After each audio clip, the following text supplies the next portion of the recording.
wabarakatuh. Perkenalkan, nama saya Farhan Habibi dengan NIM 22042220, Prodi Ilmu Administrasi Negara, Fakultas Ilmu Sosial, Universitas Negeri Padang. Baiklah, saya akan menjelaskan materi tentang etika pemerintahan, mata kuliah pengantar ilmu pemerintahan. Yang pertama, saya akan menjelaskan pengertian dasar etika. Arti etika secara etimologis, filosofis, dan perkembangannya. Secara etimologi, istilah etika berasal dari bahasa Yunani, ethos. Kata Yunani ethos dalam bentuk tunggal mempunyai banyak arti, yaitu tempat tinggal yang biasa, padang rumput, kandang, kebiasaan, adat, akhlak, watak, perasaan, sikap, dan cara berpikir. Dalam bentuk jamak, ta'eta artinya adalah adat kebiasaan. Etika filosofis secara harfiah dapat dikatakan sebagai etika yang berasal dari kegiatan berfilsafat atau berpikir yang dilakukan oleh manusia. Oleh sebab itu, etika merupakan bagian dari filsafat. Etika lahir dari filsafat. Frankena dalam Sumariadi mengemukakan bahwa etika merupakan salah satu cabang filsafat yang mencakup filsafat moral atau pembenaran-pembenaran filosofis. Selanjutnya, etika senantiasa dibicarakan, dipelajari sebagai ilmu, maka akan muncul berbagai rumusan definisi etika. Definisi etika secara jelas dalam perkembangan sebagaimana dirumuskan oleh para etikawan, yaitu ethics is the study of right and wrong. Etika adalah studi tentang yang benar dan yang salah. Yang kedua, ethics is the study of moral. Etika adalah studi tentang pandangan moral dan tindakan manusia. Yang ketiga yaitu ethics is not the study of what is but of what ought be. Etika bukanlah studi tentang apa yang ada, melainkan apa yang seharusnya. Selanjutnya saya akan menjelaskan moral dan etika. Etika sering disamakan artinya dengan moral. Akan tetapi pada prinsipnya moral dan etika berbeda secara perspektif dan esensi pengertiannya.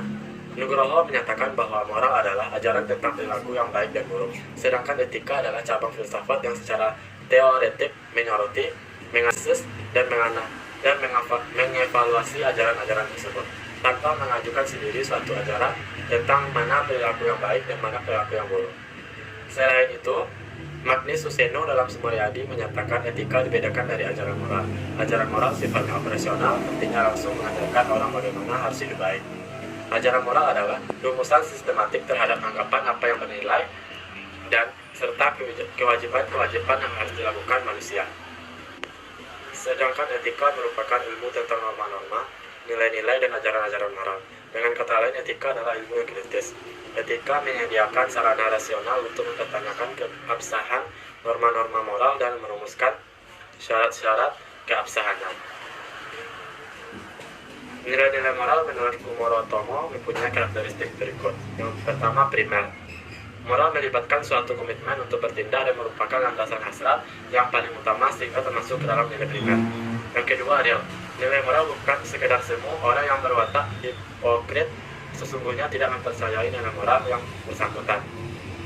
Yang ketiga, terbuka. Ciri universalitas dari moral mengharuskan adanya lingkup yang terbuka, sebab sekali nilai moral tertutup maka ia akan kehilangan universalitasnya. Yang keempat, bisa bersifat positif maupun negatif. Yang kelima, orde tinggi atau arsitektonik. Yang keenam, absolut. Pada umumnya, kajian-kajian tentang moral atau moralitas dibagi tiga kelompok. Bidang kajian menurut Supardi dan Romli, yaitu kognisi, afeksi, dan perilaku. Berturut-turut, unsur ini akan menentukan pemikiran, emosi, dan perilaku manusia. Selanjutnya, saya akan menjelaskan pengertian pemerintahan. Secara etimologis, istilah pemerintahan berasal dari kata dasar perintah, yang berarti menyuruh. Menyuruh melakukan sesuatu, aba-aba, atau komando. Pemerintahan dalam bahasa Inggris disebut government, yang berasal dari bahasa Latin governer, Grek government, yang berarti mengemudikan atau mengendalikan. Secara umum, pemerintah merupakan organisasi, badan, lembaga yang memiliki kekuasaan untuk membuat dan menerapkan hukum serta sesungguhnya tidak mempercayai nilai moral yang bersangkutan. Yang ketiga, terbuka. Ciri universalitas dari moral mengharuskan adanya lingkup yang terbuka, sebab sekali nilai moral tertutup maka ia akan kehilangan universalitasnya. Yang keempat, bisa bersifat positif maupun negatif.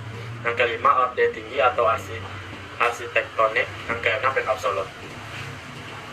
Pada umumnya, kajian-kajian tentang moral atau moralitas dibagi tiga kelompok. bidang kajian menurut Supardi dan Romli, yaitu kognisi, afeksi, dan perilaku. Berturut-turut, unsur ini akan menentukan pemikiran, emosi, dan perilaku manusia.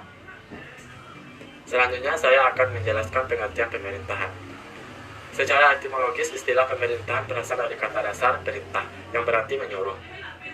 Menyuruh melakukan sesuatu, aba-aba, atau komando. Pemerintahan dalam bahasa Inggris disebut government, yang berasal dari bahasa Latin governer, Grek Gubermen, yang berarti mengemudikan atau mengendalikan. Secara umum, pemerintah merupakan organisasi, badan, lembaga yang memiliki kekuasaan untuk membuat dan menerapkan hukum serta undang-undang di wilayah tersebut. Sumaryadi mengungkapkan bahwa pemerintahan merupakan organisasi yang memiliki: pertama, otoritas pemerintah dari sebuah unit politik; yang kedua, kekuasaan pemerintah; yang ketiga, aparatus yang merupakan badan pemerintahan; yang keempat, kekuasaan untuk membuat peraturan perundang-undangan; dan Viner menyatakan bahwa istilah government paling sedikit mempunyai 4 arti. Yang pertama, menunjukkan kegiatan atau proses pemerintah; yang kedua, menunjukkan masalah-masalah negara di mana kegiatan atau proses di atas dijumpai; yang ketiga, menunjukkan orang-orang yang dibebani tugas-tugas; dan yang terakhir, menunjukkan cara, metode, atau sistem yang digunakan untuk memerintah. Baiklah, yang terakhir saya akan menjelaskan pengertian etika pemerintahan. Etika pemerintahan merupakan ajaran untuk berperilaku yang baik dan benar, sesuai dengan nilai-nilai keutamaan yang berhubungan dengan hakikat manusia. Sumaryadi menyatakan bahwa etika pemerintahan mengacu pada kode etik profesional khusus bagi mereka yang bekerja dan untuk pemerintahan. Etika pemerintahan melibatkan aturan dan pedoman tentang panduan bersikap dan berperilaku untuk sejumlah kelompok yang berbeda dalam lembaga pemerintahan, termasuk para pemimpin terpilih seperti presiden dan kabinet menteri, DPR seperti anggota parlemen, staf politik, dan pelayanan publik. Itu yang dapat saya sampaikan. Apabila ada kekurangan materi atau ada kesalahan, pemerintahan akan berjalan dengan lebih baik. Para aparatur pemerintahan memiliki kesadaran moral yang tinggi pada aparatur politisi pemerintah dalam mengemban tugas dan tanggung jawabnya, sehingga kejujuran, kebenaran, dan keadilan dapat diwujudkan. Baiklah, hanya itu yang dapat saya sampaikan. Apabila ada kekurangan materi atau ada kesalahan, mohon dimaafkan. Assalamualaikum warahmatullahi wabarakatuh.